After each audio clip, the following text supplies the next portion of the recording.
गुरुजी, मेरा ये कहना है कि भगवान सबको इतना तड़पा के क्यों मौत देते हैं। किसको तड़पा दिया? मेरे घर पे मेरी दादी हैं, उनको भगवान बहुत तकलीफ दे रहा है। कितनी उम्र है दादी की?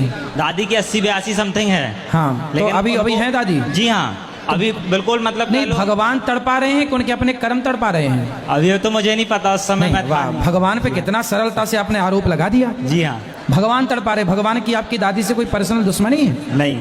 फिर आपने ऐसा क्यों कहा कि भगवान बहुत तड़पा रहे हैं? सर, जो कुछ भी है वो सब भगवान का रचित है। अरे भाई, तो तुम्हारी दादी अम्मा ने कोई पाप किया होगा तो भगवान से पूछ के किया होगा, हे भगवान पाप कर लो क्या? तब तो मजा आया होगा पाप करने में। और अब तड़पने में तुम्हें दिक्कत हो रही है। भाई, को ना काहू को सुख दुख कर दाता, निज कृत कर्म भोग सब भ्राता। कोई किसी को सुख नहीं देता, कोई किसी को दुख नहीं देता।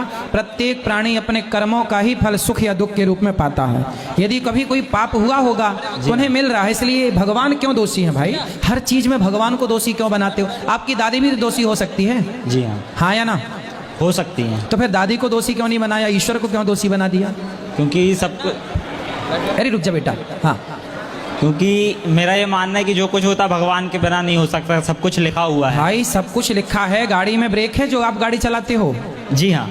तो भगवान से पूछ के ब्रेक दबाते हो? नहीं है? नहीं। गड्ढा है तो ब्रेक तो आपको ही दबाना है ना। एक्सीलेटर और ब्रेक दोनों आपके पास है। जी हाँ। ऐसे ही अब ये बताओ, कोई बलात्कारी बलात्कार करता है जी, तो भगवान से पूछ के करता है? नहीं। अपने मन से किया ना। जब तुमने अपने मन से किया तो दंड के भागीदार तुम ही हो गए ना। ईश्वर थोड़ी दंड। ईश्वर ने थोड़ी कहा था कि तुम किसी का बलात्कार करो। तुमने चोरी की तो भगवान से पूछा था कि प्रभु चोरी करें आओ? जब चोरी आपने की तो दंड का भागीदार कौन होगा? जी हाँ। भगवान पे यार तुम लोग कितना आरोप लगाते हो। भगवान ने किया, भगवान अच्छा हुआ तो हाँ हमने कर लिया, इसलिए मुझे बुरा हुआ तो भगवान ने कर दिया। व्यक्ति अपने कर्मों का दंड भोगता है। भगवान क्या करते हैं? भगवान सिर्फ आपको शक्ति देते हैं देखने की। आंखें हैं, देखने की ताकत है। अब इन आंखों से चाहे भगवान को देखो या गलत चीजें देखो। पाँव में शक्ति दी ईश्वर ने चलने की, चाहे चल के शराब की दुकान में पहुंचो, चाहे चल करके कुंभ में आ जाओ। तो ये ईश्वर ने ये शक्तियां दी हैं, उसका मिसयूज करना या ठीक उसका उपयोग करना। इसलिए कहता हूँ पाप ना करो। भगवान कभी नहीं कहते पाप करो। किया है तो फिर ईश्वर दोषी नहीं है, तुम खुद दोषी हो। और गुरुजी, मेरा दूसरा ये सवाल था, जैसे अपन से पहले ये बताओ, जो हमने समझाया बात समझ में आई? जी हाँ। दोषी व्यक्ति होता है कि भगवान?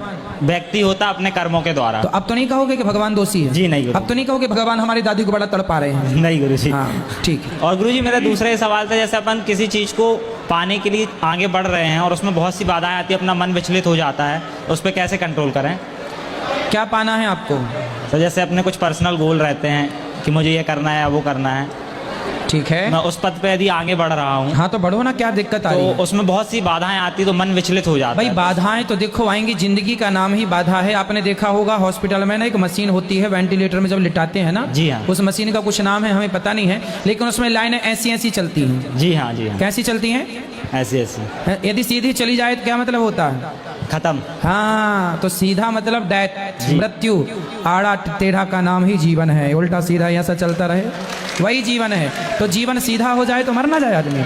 इसलिए सुख दुख सुख दुख सुख दुख की ये लाइनें चलती रहनी चाहिए। और ये संघर्षमय जीवन है। संघर्ष करो, चुनौतियों का सामना करो, हारो मत, सफलता जरूर आएगी। राधे राधे गुरुजी। बेटा, वो चश्मा वाले भैया को भी देना।